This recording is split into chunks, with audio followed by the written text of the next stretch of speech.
तो देखिए यहाँ ये जो आपका टेबल है, ठीक है, इस टेबल से ही यानी बहुत सारे ऑब्जेक्टिव पूछा जाता है। ठीक, तो देखिए एक नंबर, ये एक नंबर है, तो एक नंबर में क्या पूछा गया है, यानी x माइनस 2x। तो ये जो पहला वाला है इसको हमको मानना है क्या, A1 मानना है, क्या A1। इसको मानेंगे हम लोग क्या, B1। और यहाँ लास्ट में नहीं है यानी C1 मानेंगे, कुछ नहीं है तो जीरो तो है इधर, ठीक है। और इसको मानेंगे हम लोग A2, इसको मानेंगे यानी 4 जो है ये मानेंगे हम लोग B2। और यहाँ माइनस कितना है, B से है, इसको मानेंगे हम लोग C2, ठीक है। अगर हम लोग मानते हैं इसको कितना है ही, कुछ नहीं है आगे, तो क्या है, एक है, ठीक। और इसके पास क्या है, माइनस कितना, 2 है। और इसके पास क्या है, 0 है, यानी ये A का, A1 का, और ये है आपका B1 का, और ये है आपका C1 का। लेकिन A2 कितना है, ये दूसरा जो समीकरण है इसमें देखिए पहला कितना है, 3, तो 3। और देखिए दूसरा भाग में क्या है, 4। इसमें देखिए क्या है, -20 है कि नहीं। तो यहाँ आपको दर्शा रहा है क्या, ये जो है A1 बटा A2 नॉट इक्वल टू, यानी ये इसके बराबर नहीं है। तो इससे भी आपको पता चल जाता है बराबर है या नहीं है। तो देखिए यहाँ आपका 1 बटा कितना, 3, यहाँ आया, खूब देखिए ये इसको हम काट सकते हैं, यानी कितना, 2 एका 2 और 2 दूना 4। लेकिन यहाँ हो गया आपका 1 बटा 3 और यहाँ -1 बटा 2, और इधर हो गया आपका 0 बटा -20। तो ये इसके बराबर है, ये इसके बराबर है, नहीं है। जब अगर ये तीनों जब अगर एक दूसरे के बराबर नहीं है, तो यह बीज गणितीय निरूपण से इसको क्या कहा जाता है। तो कभी कभार ऑप्शन में रहेगा आपका अद्वितीय हल, तो कभी देखिएगा संगत भी रहता है, कभी देखिएगा केवल एक हल रहता है, यानी इन तीनों में से किसी एक को दिया हुआ रहेगा। नहीं तो आपको पूछेगा फिर ग्राफीय निरूपण से क्या है, तो आपको यहाँ देखिए प्रतिच्छेद करती हुई रेखा, ठीक है, इस तरह का आपको मिल जाएगा। दूसरा वाला देख लीजिए, इस समीकरण में देखिए पहला समीकरण में है क्या आपका 2 बटा 4, और दूसरा में देख लीजिए 4, इसमें देखिए 3 बटा 6 कितना 6, और यहाँ देखिए कितना -9 बटा -18, ठीक है। ये माइनस खत्म, 9 एका 9, 2 दूना 18, 3 एका 3, 3 दूना 6, 2 एका 2, 2 दूना 4।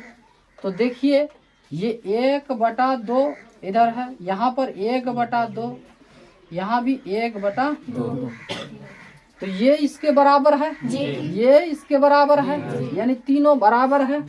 तो देखिए सूत्र जो है आपका A1 बटा A2, यहाँ देखिए ये नॉट इक्वल टू है, यानी बराबर नहीं है, इसलिए बराबर को क्या कर दिया है, काट दिया गया है।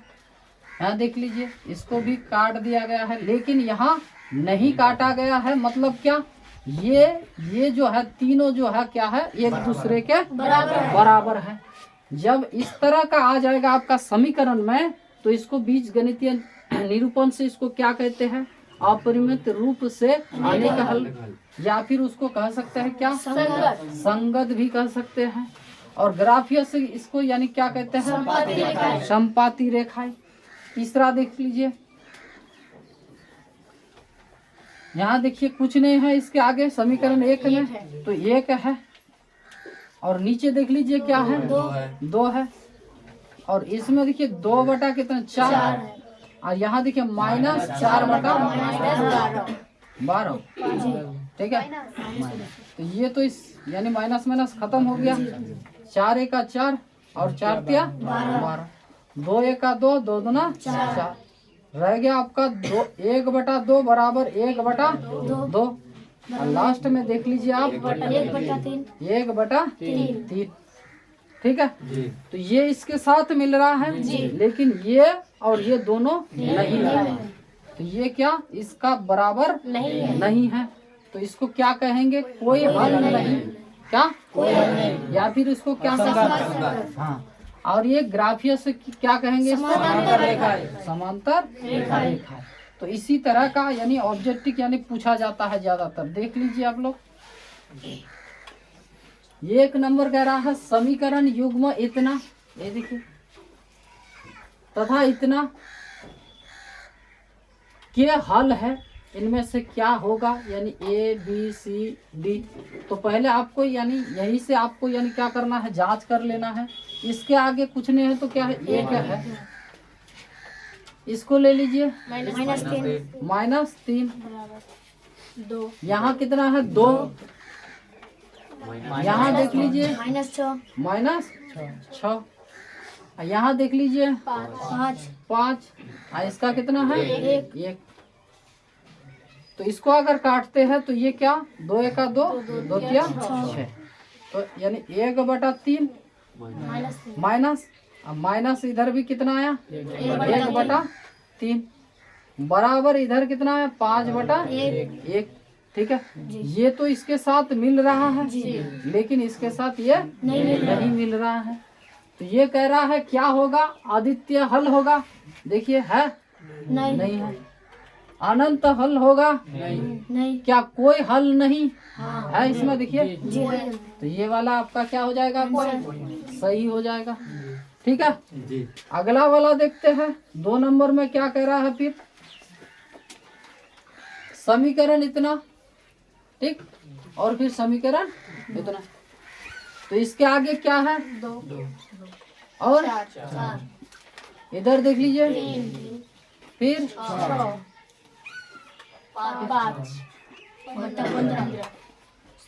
ठीक, 2 1 2 2 दूना 4, 3 1 3 3 दूना 4, 5 1 5 5 3 15, 5 3 15। तो देखिए 1 बटा कितना 2, इधर आया 1/2, इधर आ गया आपका 1/3। फिर उसी तरह का है जी, ऑप्शन देख लीजिए, कोई हल नहीं है जी। अगर ये नहीं रहेगा तो फिर ये रहेगा जी, हाँ। तो चलिए, नहीं तो ये फिर रह सकता है, क्या है आदित्य हल, अनंत हल, कोई हल नहीं जी। तो क्या लगा देंगे आंसर, हाँ सी नंबर लगाएंगे कि नहीं। 3 नंबर देखिए क्या है क्वेश्चन, उसी तरह का है। ठीक है, यहाँ आलेख है, मैं देखने के लिए कह रहा, देखिए यहाँ क्या 2 बटा कितना 12, इधर है जाके कुछ नहीं है तो क्या है 1 तो है, -1 बटा 7, -3 बटा -5।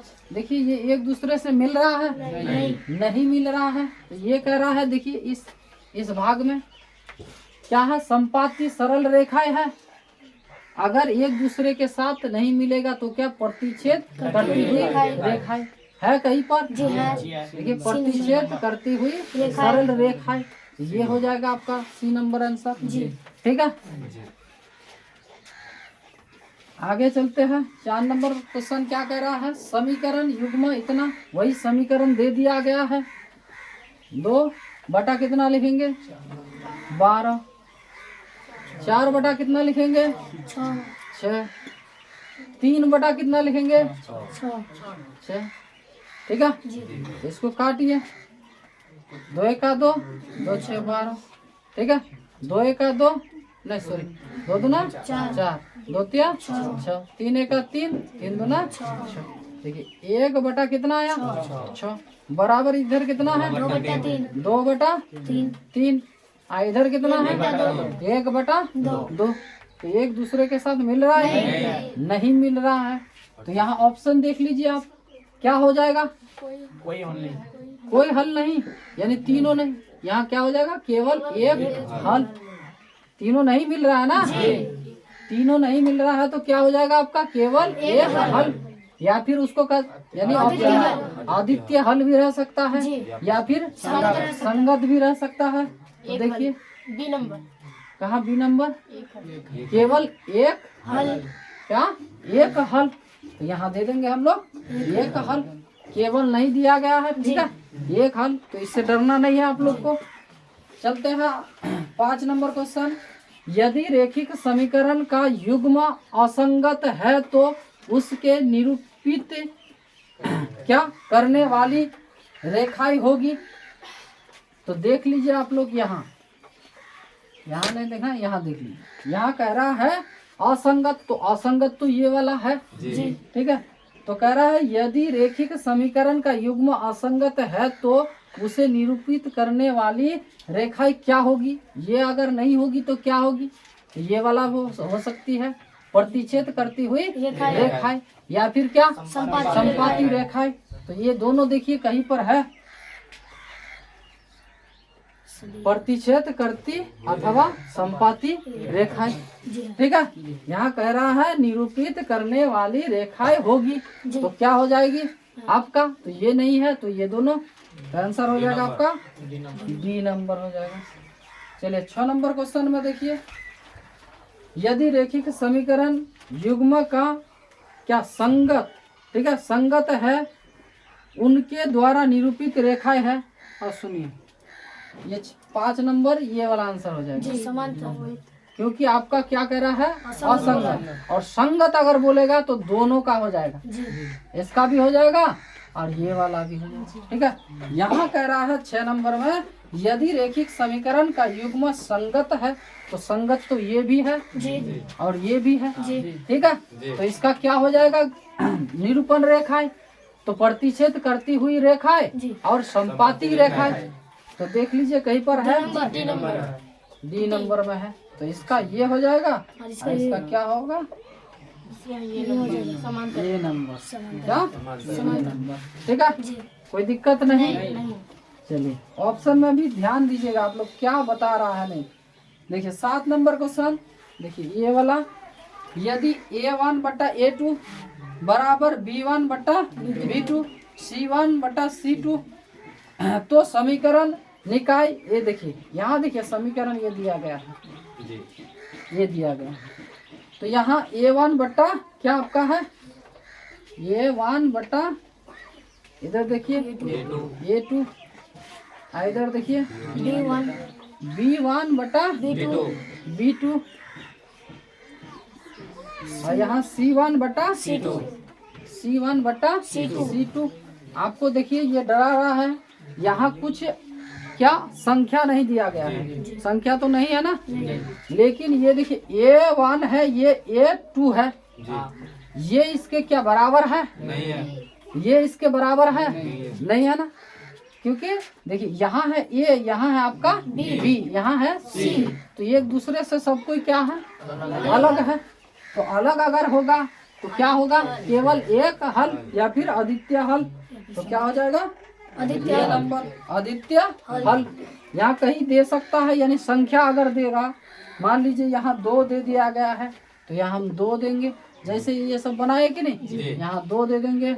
यहाँ अगर कुछ दिया गया है 4 तो 4 दे सकते हैं, यहाँ दे दिया गया है 5, यहाँ दे दिया गया है मान लीजिए 3, यहाँ कुछ, ठीक है 7, और यहाँ दे दिया गया है 5, ये भी एक दूसरे के बराबर नहीं है, ये इसके बराबर है नहीं, ये इसके बराबर है नहीं है, तो यानी उसको हम क्या कर सकते हैं, केवल एक हल। ये अगर ऑप्शन में नहीं दिखा रहा है तो आप देख लीजिए अद्वितीय हल, अद्वितीय अगर नहीं है तो ये संगत हल, ठीक है, समझ गए।